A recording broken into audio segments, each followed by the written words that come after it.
लेकिन मन है कि नहीं है सत्संग में? मन अगर बहिर्गत है, चतुर्थी के बाहर घूम फिर रहा है, तो रंग तो मन ही पर चढ़ता है, सही पर तो नहीं चढ़ता है। इसी वजह से तुम पर हरि भक्ति का रस है, उसका तुम पान नहीं कर पाते हो। माला तो कर में फिरे, जीव फिरे मुखमाए, अब मनवा तो चहो दिशी फिरे, यह तो सुमरन नाए। माला तो हाथ में है, लेकिन मन चार तक घूम रहा है, तो माला फेरना हुआ नहीं हुआ। ये मन का जो नियमन है, नियंत्रण है, इस नियंत्रण के होने से ही मन पर रंग चढ़ता है। इसी को बताने के लिए संतों कहते हैं कि ध्यानं शून्यगतं मनः, मन जब शून्यगत हो जाएगा तब रंग चढ़ेगा। मन का शून्यगत क्या होना क्या है? मन में तरह तरह की वासना है, इसका निष्कासन हो जाए, बहिर्गत हो जाए, मन पर रंग चढ़ता है। जब तक मन में ये बात है तब तक मन पर रंग चढ़ भी नहीं करता है।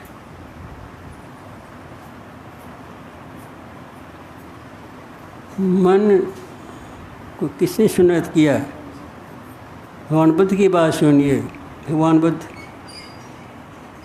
एक शिष्य था, तो उनके ज़माने में शिष्य लोग थे, बौद्ध धर्म के अनुयायी, वे गांव में जाते थे या जंगल में रहते थे,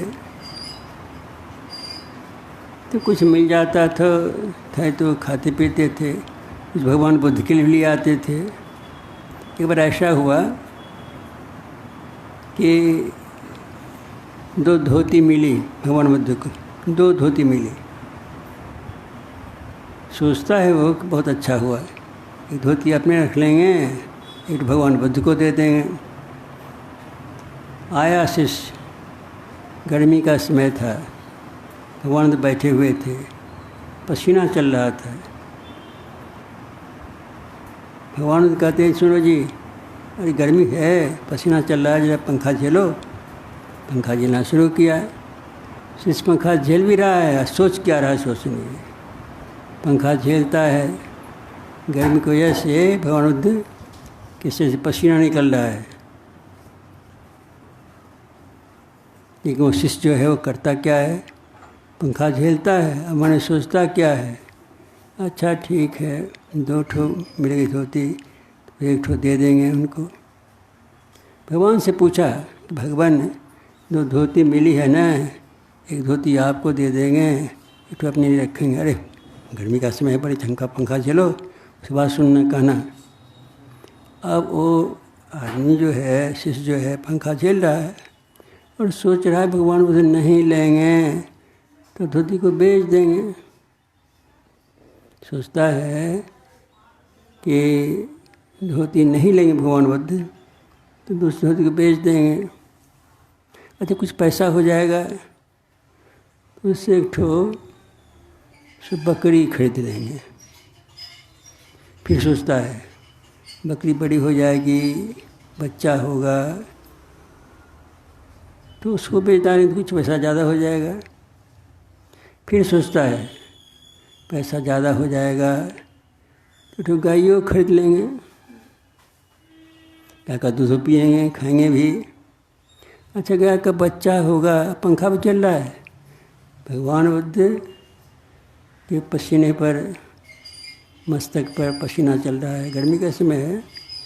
अब सोचता है वो आदमी की गाय खरीद लेंगे, बच्चा होगा, तो बच्चा को कितना रखेंगे, बेच डालेंगे। बेच डालने से पैसा भी हो जाएगा, बहुत पैसा हो जाएगा। तो क्या करेंगे, शादियों कर लेंगे। अच्छा शादी कर लेंगे तो अपनी पत्नी से कहेंगे भगवान बुद्ध का सत्संग है, चलो सुनने के लिए। अगर वो नहीं जाएगी तो मारबो करेंगे, जैसे कि हम मारेंगे। भगवान बुद्ध को 1 पंखा जमा दिया। भगवान बुद्ध कहते हैं, अरे शिष्य तुम पंखा झेल रहा था कि अपनी पत्नी को मार रहा था। इसलिए जिसने मन का नियमन किया है, नियंत्रण किया है, मन संयत हो गया है, वो दूसरे के मन को भी जानता है। जिसके मन में वासना बढ़ी हुई है, तरह तरह की बातें भरी हुई हैं, जिसका मन शून्यगत नहीं हो गया। शून्यगत कब होता है? जब कोई ध्यान करता है तब। ध्यान शून्यगत मन मन शून्यगत हो जाता है, कोई ख्याल नहीं पड़ता है। बैठते हैं, मन चतुर घूम रहा है, विचार कर रहा है, तो ख्याल तो है ही है, चिंता है ही है, विचारों की स्थिति पैदा होती रहती है। इस ध्यान नहीं बनता।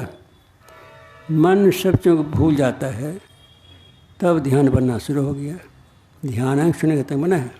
मन शून्यगत हो जाता है तब ध्यान होता है।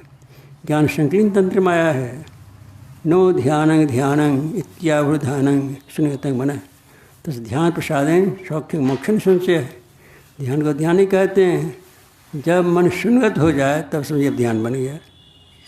जब तो हमारे मन में बहुत सारी बातें भरी पड़ी हैं तब तो ध्यान नहीं हुआ, मन खाली हो गया। इस खाली मन में कोई भाव जगता नहीं है, भावातीत हो गया, भावविहीन हो गया। ये कैसे होगा? ध्यान शून्यगत मन है। जब ध्यान करेंगे तब मन शून्यत हो जाएगा, तो दूसरे के मन की बात भी जानेंगे। उसी ध्यान की चर्चा आई है।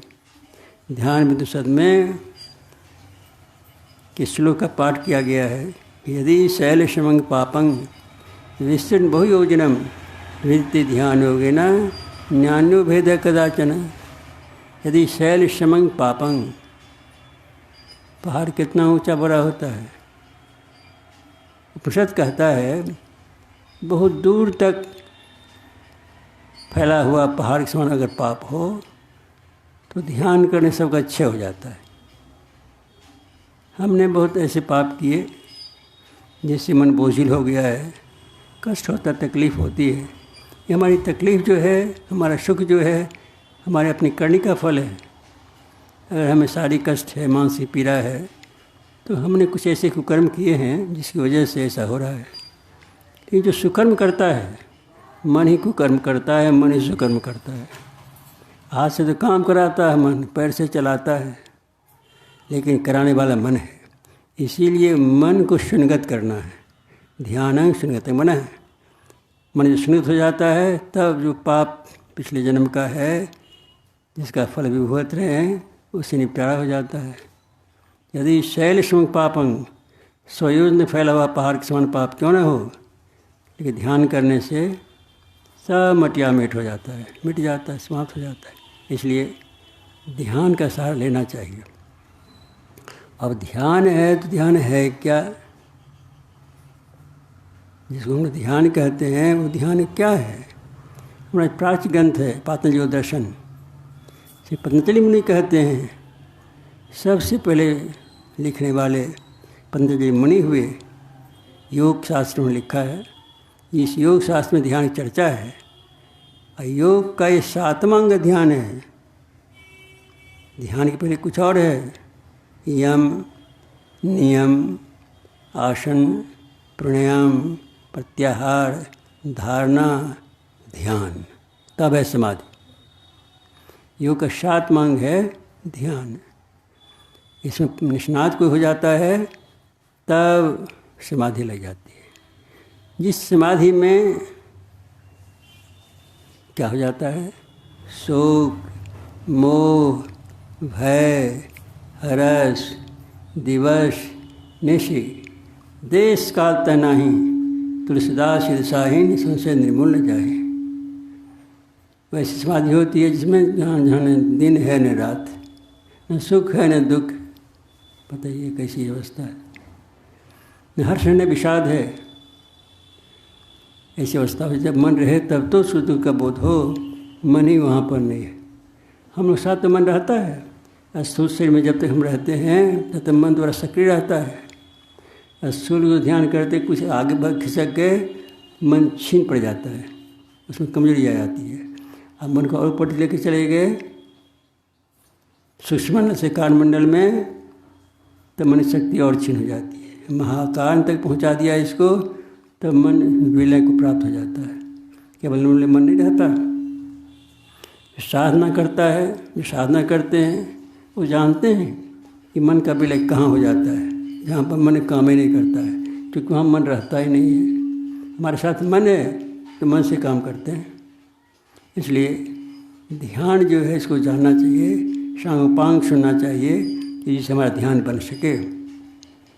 भगवान तो कहते हैं ध्यानाभ्यास करो सद सद ही चातक दृष्टि बनाई हो। चातक दृष्टि बनाइए। हम लोगों के धर्मशास्त्र में 27 नक्षत्र हैं। एक है स्वाति नक्षत्र। एक पपिया होता है, प्यासे रहेगा पानी पिएगा, कुआं का पानी नदी का पानी सब नहीं पिएगा, प्यासे रहेगा। तो स्वाति नक्षत्र का की वर्षा होती है, एक को बूंद अगर पड़ जाता है उसके मुँह में संतुष्ट हो जाता है। इसलिए स्वाति नक्षत्र की बूंद क्या है? हम लोग बिंदु ध्यान है। इसलिए इस ध्यान को जानना चाहिए। इस हम ध्यान को जानना चाहते हैं, करना चाहते हैं, हमारा कल्याण होगा। तो ध्यान के पहले चंग है यम, नियम, आसन, प्राणायाम, धारणा, तब है ध्यान। यम में भी 5 बातें हैं, इतना कर पाते हैं हम लोग? गुरु महाराज कहते हैं जो ध्यान करना चाहता है, इच्छा है, उत्तर अभिलाषा ध्यान करें, लेकिन अगर यम का पालन नहीं करता है तो ध्यान उसका बनता ही नहीं है। यम में पालन करना है। अब यम में है क्या, नियम में है क्या? गुरु महाराज कहते हैं जो यम में पालन नहीं करता वो ध्यान के लिए बैठता है, लेकिन ध्यान में वो बैठता नहीं है। मन उसका बैठता नहीं है, शरीर बैठा हुआ है, मन कहीं बाहर घूम रहा है, चक्रित हो रहा है, तो ध्यान हुआ? मन का नियमन है, मन को शांत करने की बात है। इसलिए यम को जानना चाहिए, नियम को जानना चाहिए। 10 करिएगा तो ध्यान के बाद सोचिएगा। यम में क्या है? यम में 5 बातें हैं, नियम ही 5 बातें हैं। यम में अहिंसा, सत्य, अस्तेय, अपरिग्रह, ब्रह्मचर्य।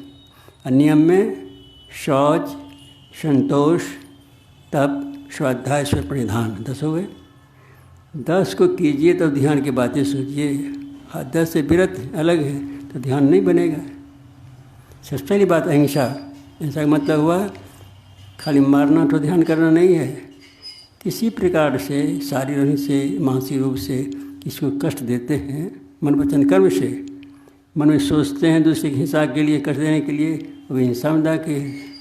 वचन से बोलते हैं दूसरे को कष्ट हो जाता है, ये भी हिंसा में दाखिल है। और कर्म से मारना पड़ता हिंसा है ये। इसलिए ये हिंसा में ये तीनों बातें मन वचन कर्म से, लेकिन कभी हिंसा करनी भी चाहिए। हिंसा को करिएगा, बताता हूँ।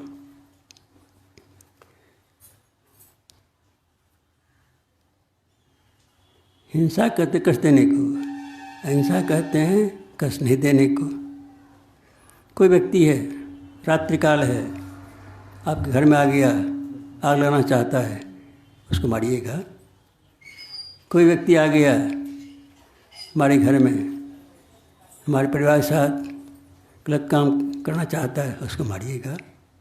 इतना ही नहीं, मनुष्य स्मृति में तो ऐसा कहा है, भगवान ने जो स्मृतिकार हैं, हम लोगों के धर्म के सबसे बड़े स्मृतिकार भगवान हुए, वो कहते हैं कि अहिंसा में है क्या?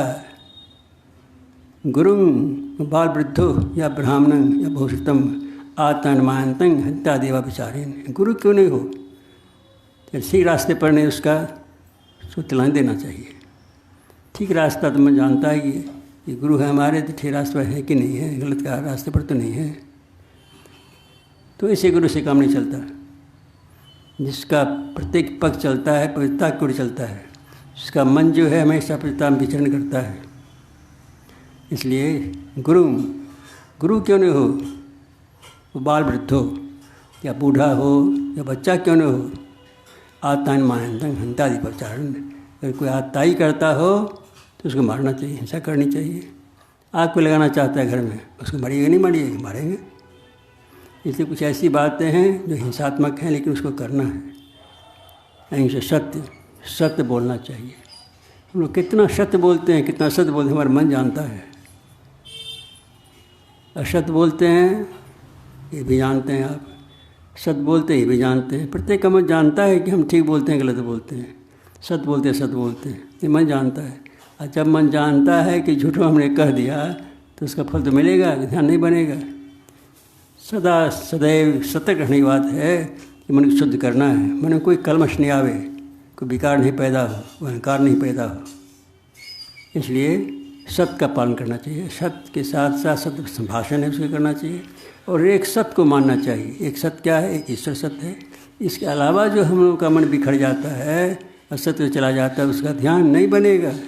एक सत्य परमात्मा, एक सत्य है। सत्यम प्रियात प्रियम प्रियात नो प्रिया सत्यम प्रियम। सत्य बोलिए, अप्रिय बनाकर बोलिए, नहीं ऐसा सत्य बोलिए तो उसे कष्ट हो जाए तो हिंसा हो जाती है। जबान को दबा के बोलिए जिसे कष्ट नहीं हो।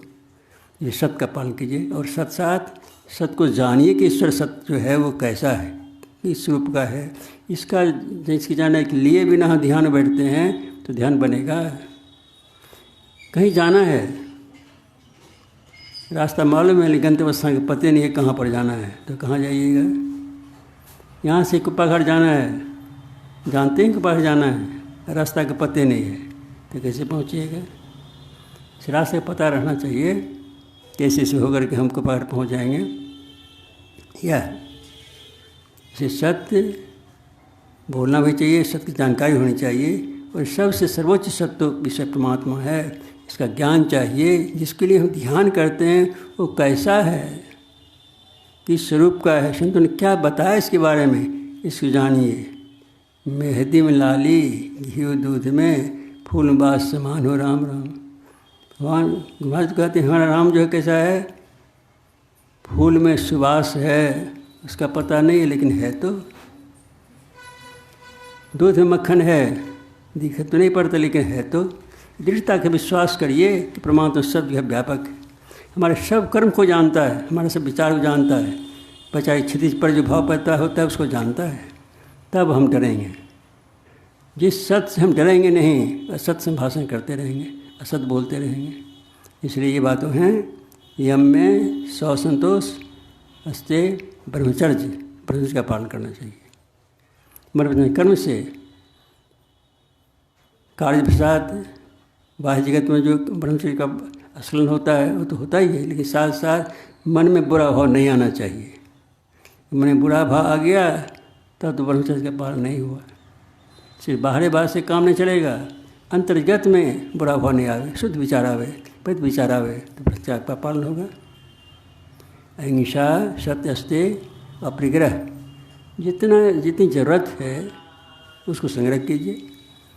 अगर ज़्यादा संग्रह हो गया तो उसको क्या कीजिए, परोपकार में लगाइए। तो ये एक रास्ता है, सत्य का रास्ता होगा। अनेक संग्रह करते जाते हैं और उसका व्यवहार नहीं करते हैं तो एक दिन तो उसको जाना है।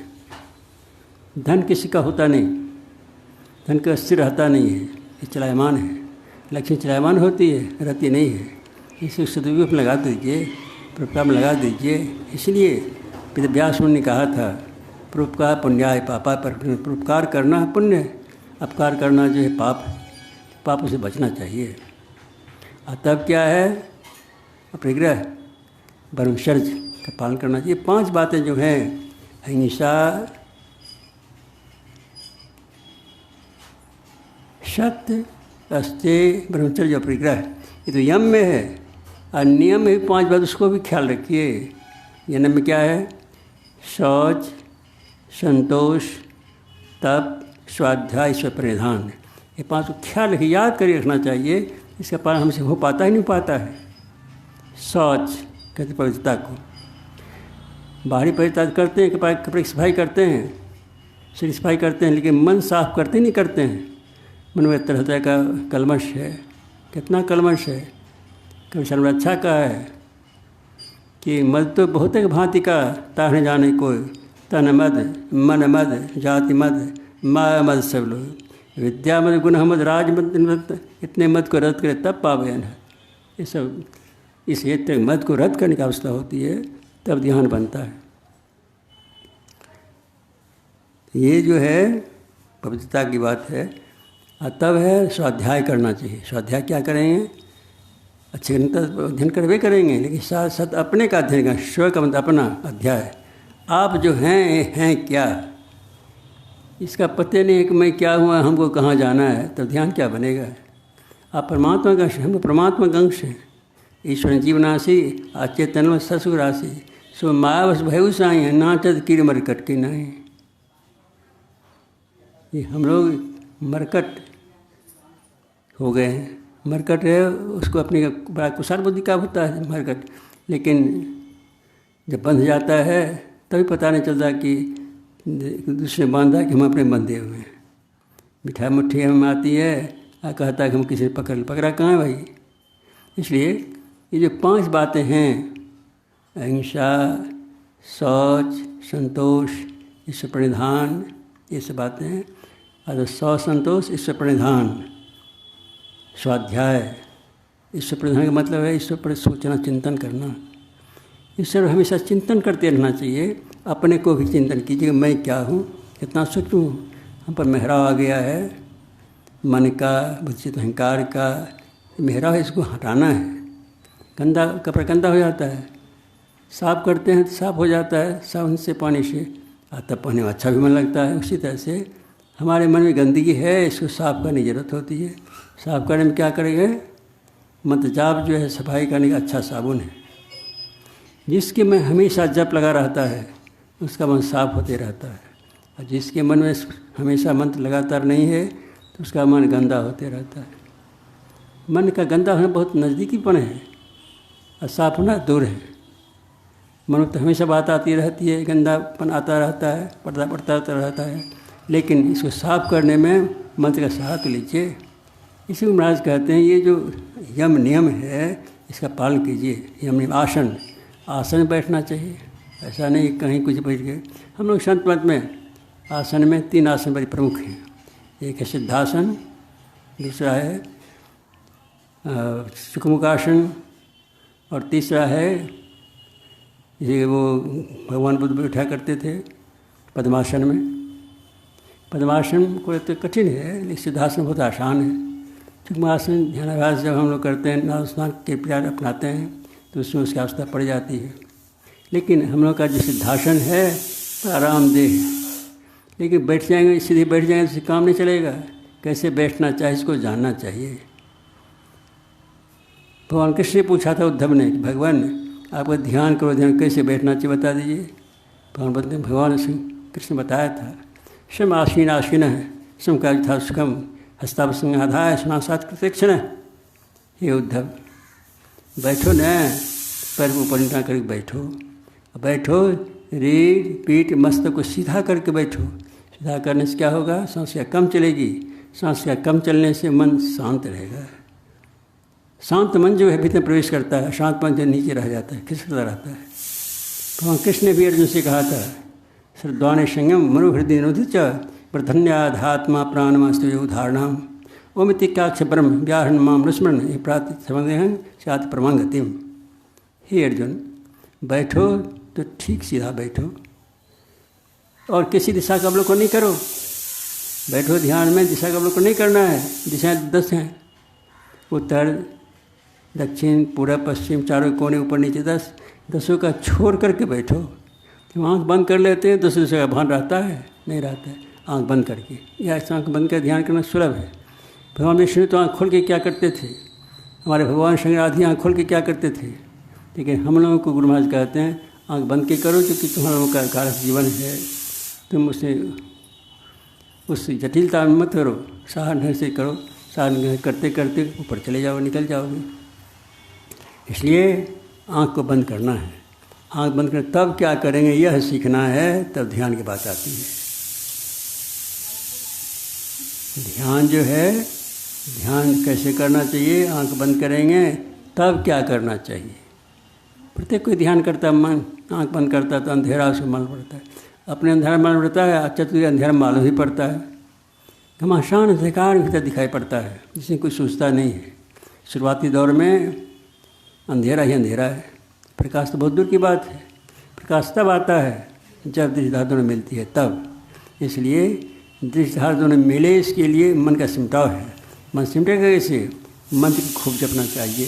खाते पीते चलते फिरते जपिए। मंत्र का कितना प्रभाव होता है। कोई महिला, कोई माता घर में रोटी पकाती है, दाल बनाती है। अगर मन जाप जपते हुए रोटी दाल पकावे और उसको बच्चा खाए तो कितना प्रभाव पड़ेगा। एक भक्तिन थी जिसका क्या नाम था, वो भगवान कबीर साहब के ज़माने की बात है। एक भक्तिन थी जिसका क्या नाम था, जनाबाई, जानते हैं आप लोग, जनाबाई। नीचे कुल में थी बेचारी, गरीब थी, क्या करती। जनाबाई गोइठा पाती थी, काम वो करती थी, अब उसको बेचती भी थी बेचारी। लेकिन उस समय कौन था, कबीर साहब का समय था। कबीर साहब को पता चला कि जनाबाई नाम की लड़की है, महिला है, सो भक्तिन है। तो भक्त को तो आकर्षण होता है भक्ति के प्रति, शेष आकर्षण नहीं, उनके ज्ञान से, उनकी तपस्या से, उनके ध्यान से, उनकी बोलचाल से, आचरण से ये आकर्षण है। कई बार देखना चाहिए कैसा आकर्षण है उसके पास में, देखने के लिए चलते हैं कबीर साहब। जैसे नज़दीक जाते हैं, जिस गांव का पता चला था उस गांव तक पहुंचते हैं तो वहाँ पर कुछ महिला थी जो झगड़ा कर रही थी। गोइठा पाती है ना महिला सब, तो सुखाती भी है, उल्टाती पुलटाती भी है, और कभी गोइठा इधर से उधर हो भी जाता है। कबीर साहब जहाँ पहुँचते हैं तो वहाँ पर पूछते हैं महिला से, ये सुनो मैया, क्या तुम जनाबाई जानती हो? क्या जनाबाई? मेरा बखेड़िया है, झगड़ालू है, क्या हो गया है? देखिए ना, ये कहती है हमारा गोइठा है, ये हम लोग का गोइठा, ये कहती है हमारा गोइठा है, झगड़ा करती रहती है। कबीर साहब ने सोचा कि जनाबाई तो ऐसा नहीं होना चाहिए। जनाबाई सुनो, तुम कैसे कहती हो कि ये गोइठा हमारा है? क्या बाबा, हम जब जाप करते हैं ना तो जाप जपते हुए गोइठा पाते हैं, तो लेकिन देखिए ना हमारे गोइठा में विठल विठल भगवान की याद आती है। कान की निकट ले गए तो विठल विठल उच्चारण हो रहा था, अगर उसको उठा के लीजिए तो उससे कुछ नहीं निकला। कहीं जिससे आवाज़ निकल रही है, विठल विठल की आवाज़ निकल रही है, तो भाई विठल भगवान हुए हैं, तो उससे निकल ही आवाज़ निकल रही है, विठल विठल ये हमारा गोइठा है। आइए जो है उसमें निकलती है आवाज़, नहीं निकलती है, उसका गोइठा है। तब कबीर साहब फड़िया भी दिया, ये सुनो, यही है जनाबाई का गोइठा, इधर तुम्हारा गोइठा है। जो महिला जलपान कराती हो, जलपान बनाती हो या भोजन बनाती हो और नाम जप करे तो उसका प्रभाव क्या पड़ेगा? उस जलपान में पड़ेगा, उस भोजन में पड़ेगा, उसको खाने वाला कितना प्रभाव पड़ेगा। इसलिए अपने बच्चे सुधारना चाहते हैं, परिवार सुधारना चाहते हैं, परिवार लोग सुधारना चाहते हैं, तो कहने से काम नहीं चलेगा।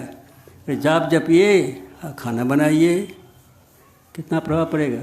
जो उच्चारण हम लोग करते हैं शरीर से बढ़ेगा, और जो रोटी बनाते हैं, दाल बनाते, सब्जी बनाते हैं, उसमें भी उसका प्रभाव पड़ जाता है। शब्द धारा तत्विक होती है, शब्द फैल जाता है, आवाज़ फैल जाती है। हम लोग जितना बोलते हैं वो आप बोलते हैं, कोई दूसरा बोलता है, कोई दूसरा लड़की बोलती है, जो आवाज़ रहती है उसका विनाश नहीं होता है, अस्थिर रहता है। जितना हम बोलते हैं, चाहे गाय बोलती है, भैंस बोलता है, कुछ साधु महात्मा बोलते हैं, सत्संग चर्चा होती है, तो यह आवाज़ जो निकलती है आकाश में स्थिर रहती है आवाज़। इसीलिए भगवान कृष्ण ने कहा, जो मैं कहता हूँ वह स्थिर, आवाज़ स्थिर, इसका विनाश नहीं होता। कहाँ से निकलता है? आपसे निकलता है। आप से ये कैसे निकलेगा? हवा भीतर आप देते हैं कि नहीं देते हैं? आप हवा भीतर देते हैं और मुंह से, नाक से निकालते भी हैं, लेकिन आपको बना हुआ हवा है नहीं है। हवा को बनाने वाला, हवा से कितना सूक्ष्म होगा, वो परमात्मा है। परमात्मा कहाँ से हवा है, इसका टुकड़ा नहीं होता। हवा काटिए हवा करती है, आकाश काटिए करता है, नहीं करता है। इसलिए ध्यान करने के समय के लिए ये दृढ़ता के साथ बैठिए। कैसे बैठना चाहिए? बैठने में ही गुरु महाराज का संबंध कर लीजिए, आसन बना के बैठिए। ऐसा नहीं किधर मुँह बैठ गए तो काम नहीं चलेगा। दिन है रात है इसका ख्याल करिए। दिन है तो पूरा बैठिए, सूर्य का प्रकाश है, शुभ होता है। रात्रि है तो रात्रि काल में बहुत से महात्मा लोग अदृश्य जगत में ध्यान करते हैं, आकाश से ग्रह में, तो उनके चेहरा से आभा निकलती है जो हम लोग का मन को शुद्ध करता है। हम लोग का मन शुद्ध परिशुद्ध हो जाता है तो ध्यान करने मन हो लगता है। रात में बैठ कर आपको ध्यान ज़्यादा मन लगेगा, और दिन में तो बड़ी मुक्ता चली जाए तो मन लगवे नहीं करेगा। इसलिए और अगर गुरु महाराज की आसन लगी हुई है तो सीधे बैठिए, उसमें मन का आकर्षण होगा, गुरु के प्रति आकर्षण होगा, ईश्वर के प्रति आकर्षण होगा, तो बैठिए। ये सब ध्यान की बातें हैं। इन सबों से परहेज करिए, इन सबों को मानिए, तब ध्यान बनेगा। इसलिए ध्यान के बारे में लोग कहते हैं कि ध्यान करने से हमारे पाप का विनाश हो जाएगा, अवश्य विनाश हो जाता है। तो ध्यान करने में गुरु महाराज कहते हैं 4 बातें हैं। पहला है मानस जप, दूसरा है मानस ध्यान, तीसरा साधन, चौथा नादानुसंधान। आँख खोल के नहीं, आँख बंद के हम लोग करते हैं। आँख बंद के प्रक्रिया होती है, प्रोसेस होती है कि क्या दृष्टि रखें, कहाँ रखें और कैसे जप जपें। इसका पता अगर नहीं है तो ध्यान नहीं बनेगा, मन भागते रहेगा। दृष्टि को स्थिर करना है, मन को स्थिर करना है, उसकी प्रक्रिया है। उस पर दृष्टि स्थिर हो गई, मन में स्थिरता चली आई तो जाप ठीक चलेगा। नहीं जाप ही जपते हैं, अब मन कहीं भाग हो जाता है, तब हुआ मन तो रहे समय संसार में तन साधन के संग। तुलसी आह भी होते नहीं लागा हरि रंग, हरि का रंग लगभग नहीं लगता ही नहीं। इसलिए मंत्र के साथ मंत्र रहना चाहिए, मंत्र के साथ मन रहना चाहिए, तब मंत्र जाप हुआ। लेकिन मंत्र तो बहुत छोटा होता है। मंत्र परम लघु जास बस विधि हरि हर सुर सर्व महामत गजराज किमी बस कर, तो उसको हाथी होता है कितना विशाल का होता है, और वो महावत कितना छोटा होता है, उसका अंकुश कितना छोटा होता है।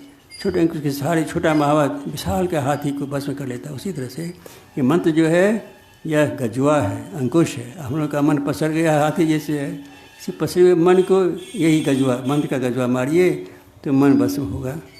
तो इस काम चलेगा? कहा कि नहीं, इसके बाद और है, इसका मंत्र का उच्चारण करने की श्रद्धा निष्ठा आपकी है तो गुरु महाराज प्रकट होते हैं।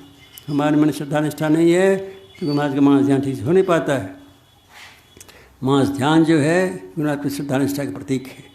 जिंदा जिसका नाम जपते हैं बिना देखे प्रतीत होनी चाहिए, बिना देखे उनका दर्शन होना चाहिए। लेकिन जब आप ध्यान में प्रविष्ट हो जाते हैं, मन पता चली जाती है, तो जिनका हम जाप जपते हैं उनका ख्याल भी इतर कीजिए, मान जाग उसका भी कीजिए, उसकी प्रक्रिया वैसा करिए, इतने से काम चलेगा। इसके बाद सूक्ष्म ध्यान है। यहाँ तक स्थूल हुआ तब सूक्ष्म ध्यान है। सूक्ष्म ध्यान में ध्यान है और नाद ध्यान है। नाद ध्यान तो ऐसा कहा जाता है वाला शत सहस्त्रंग तस्य भागश भागिन तस्य भागश भागार्थन तत्तेक्षु निरंजनम। बाल की नोक कितनी पतली होती है, उसका 100,000 भाग कर दीजिए तो कितना पतला होगा। वैसा नाद का स्वरूप पकड़िया इसको। आवाज़ निकलती है तो उसको हम देख लेते, सुन लेते हैं, आवाज़ निकल गई। लेकिन जो आवाज़ इतना महीन है कि सुई की नोक या केस की नोक कितनी पतली, उसको 100,000 भाग कर दीजिए, तब उसका जो भाग कीजिए तब वो नाद का स्वरूप हो। कितना महीन है। इस कान सुना जाएगा, इस कान से नहीं सुना जाता है, सूरत की कान से सुना जाता है। मेरी सूरत सुहागनी जागड़ी। सूरत को जगना है। सूरत क्या है? मन सिमटे तो सूरत कहावे। यही मन सिमट गया तो सूरत बन जाती है। ये बाहर की बात सूरत नहीं है, मन के सिमटाव में ही सूरत की स्थिति है, उसको सूरत कहते हैं। मन सिमटे तो सूरत कहावे। मन के सिमटेगा, मत जाप करके तब मैं ध्यान कीजिए, वहाँ पर कैसे प्रणापाति करें करके आगे बढ़िए। आगे बढ़ने के बाद जो साधना हम लोग करते हैं, साधना कैसे करनी चाहिए, इसका जो गुर है, इसका रहस्य है, वो करना चाहिए। तो साधना कहाँ करनी चाहिए? एक बार की बात है, कुप्पा घाट में लगभग 1981-82 की बात थी। ये भागपुर कॉलेज में का क्लास चलता है, वहाँ 4-5 प्रोफेसर आए थे। कोई साइंस के प्रोफेसर थे, कोई आर्ट्स के प्रोफेसर थे, संस्कृत वाले बैठ गए। तो आप पूछते हैं कि आप लोग कहाँ से आए हैं? तो कहा हम लोग प्रोफेसर हैं और यहीं कॉलेज में पढ़ाते लिखाते। अच्छा, बहुत ही अच्छा हुआ। कहा और कुछ जिज्ञासा है क्या? कहाँ जिज्ञासा है? बाबा हम ध्यान जो करते हैं, दीक्षा तो लिए हुए हैं, ध्यान जो करते हैं दिशाधना समझ में नहीं करते हैं कि करते हैं, दिशाधना करते हैं। बाबा पूछते हैं दिशाधना कैसे करते हैं, सो बताइए। कहा 12 अंगुल पर करते हैं। अरे आप कहाँ तक पढ़े लिखे हैं? कहा कि MSc हैं। तो आप नापते कैसे हैं? 12 अंगुल पर दृष्टि को स्थिर रखना, इसको नापते कैसे हैं? तो भाई यही तो नहीं समझते हैं। कहा सो ही बता देता हूँ। आँख बंद करने के बाद दृष्टि जहाँ स्थिर हो जाती है वही 12 अंगुल है, शुरुआती दौर है। आज तब 12 अंगुल पर दृष्टि मिलेगी, लेकिन देखना है यही। जहाँ सूरज छट जाती है आगे आँख बंद करने पर, वहाँ देखिए, देखते देखते देखते देखते सूर्य का सिमटा होगा, और जब बिंदु का दर्शन होगा तो 12 अंगुल पर दर्शन होगा। उसमें प्रवेश करने की बात है, दृष्टि के सहारे आपको प्रवेश करना है। दृष्टि के सहारे, दृष्टि कहते हैं अरे हम लोग दृष्टि खुली है संसार को देखते हैं, दृष्टि बंद हो जाए संसार देखना बंद हो जाएगा। अभी तक दृष्टि चलती है, दृष्टि चलती है, सिमटा होता है। अगर कहीं दृष्टि एक तो दृष्टि बाहर के से कितना दिखाई पड़ता है, यदि धातु में एक मिल जाती है तो कितना प्रकाश होगा। बैल माया है, हमारी दो आँखें हैं, अवश्य कुछ प्रकाश है, लेकिन दोनों आँखें में एक मिल जाए तो प्रकाश से प्रकाश होता है। इसलिए प्रकाश की प्राप्ति नामसांग बहुत आवश्यक है। लेकिन फिर भी गुरु महाराज लिखते हैं सत्संग के चौथे भाग में कि प्रकाश न मिले इतनी हानि नहीं है जितनी हानि कि नाद के श्रवण करने नहीं से। नाद का श्रवण करना चाहिए। 10 साल 15 साल 20-25 साल हो गया तो उसका भी अभ्यास करना चाहिए। शरीर छूट जाएगा तब कीजिएगा। इसलिए क्रम से अभ्यास करना चाहिए। एक बार की कोई नाद तो नहीं पकड़ सकता। क्रम धीरे धीरे करते करते धीरे धीरे बना, धीरे सब कुछ हो। माली से सौरा ऋतु आए फल हो। माली मार्ग लगाता है और स्वघराई के अंदर पानी डाल दे, फूले फलेगा। समय आने पर ऐसा हो जाता है। इसलिए लगे रहना है। ध्यान लगे रहने से ध्यान बनता है, शांति मिलती है। इसलिए हम लोग जो कि कार्य जीवन है, इस कार्य जीवन में भी सब काम करते हुए ध्यान को करना चाहिए और इसके रहस्य को समझना चाहिए। नज़दीक बाबा हैं, दूर के बाबा हैं, ये समझदार की बात हो कि समझ के करें। ठीक से समझ लीजिएगा तो ध्यान बनेगा, नहीं तो उस अवस्था में हम पहुँच नहीं सकते हैं। इसलिए ध्यान को नहीं छोड़ना चाहिए। इसलिए गुरु महाराज कहते हैं सत्संग नित और ध्यान नित रहिए कर संलग्न हो। व्यभिचार, चोरी, नशा, हिंसा, झूठ तंत्र, एक ही पंक्ति में सब बात गुरु महाराज कर देते हैं। इसमें ज़्यादा हो गया है। बोलिए श्री सद्गुरु महाराज की जय।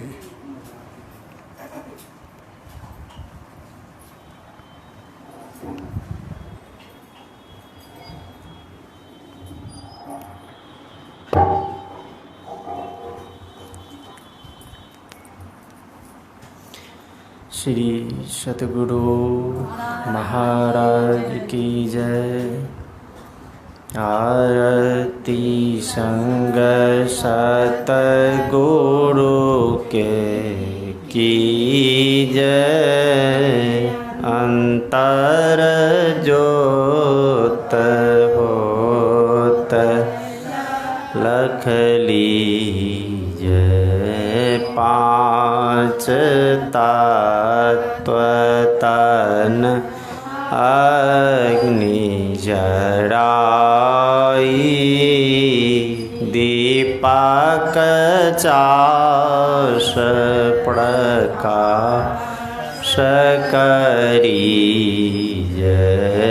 गगन थाल रवि शशि फल फूला। मूल कपूर कलश धर दीजय। अक्षत नभ तारे मोक्ताहल।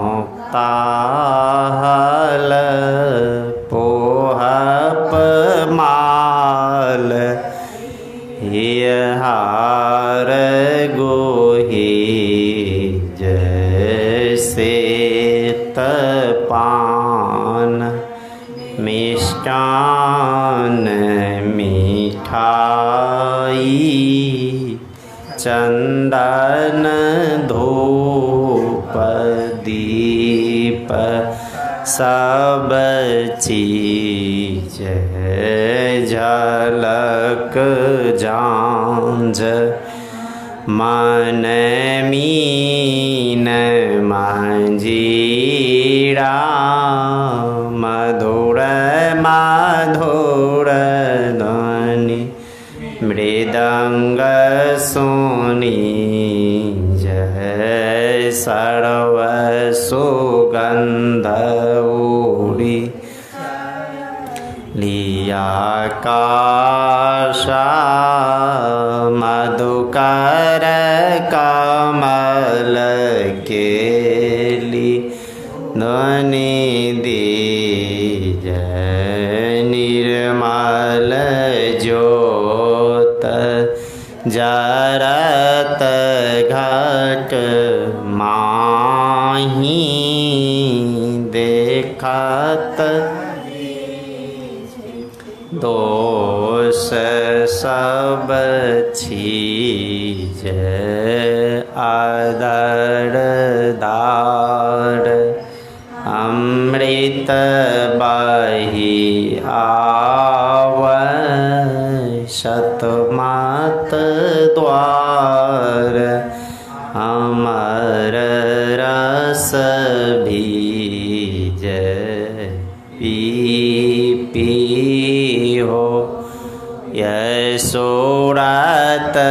मात वाली चढ़ी चढ़ी ओम गियामी रसरीज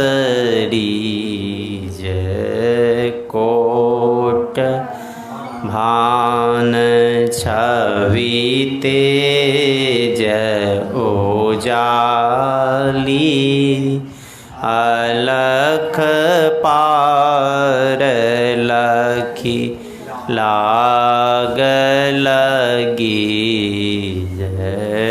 छिन छिन सोड़त आधार पर राखे गुरु पर साद यगम रस पीज दमकत कारक कारक गुरु धामा उलटिया लल तुलसी तन तीज आरती तन मंदिर में की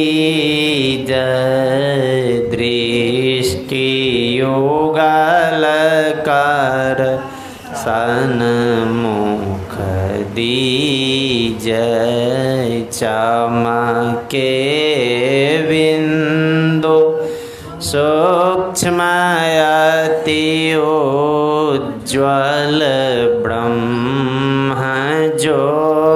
ज्योतियानु अमलख लीज जगमग जगमग ब्रह्मांडा निरखी निरखी ज्योति तज दीज शब्द सोड़त अभ्यास सरल तर करी करी सार सवद गही लीज ऐसी जोगति काया गढ़ त्यागी भव ब्रह्म भेद सकल मल छीज भव खंडन आरतिया निर्मल करी में ही अमृत रस पीज आरती तन मंदिर में कीज दृष्टि युगल कर सन्मुख दीज। बोलिए प्रेम से श्री सतगुरु महाराज की जय, सब संतन की जय, सत्संग महात्म की जय। जय गुरु महाराज, जय गुरु महाराज, जय गुरु महाराज। श्री सतगुरु महाराज।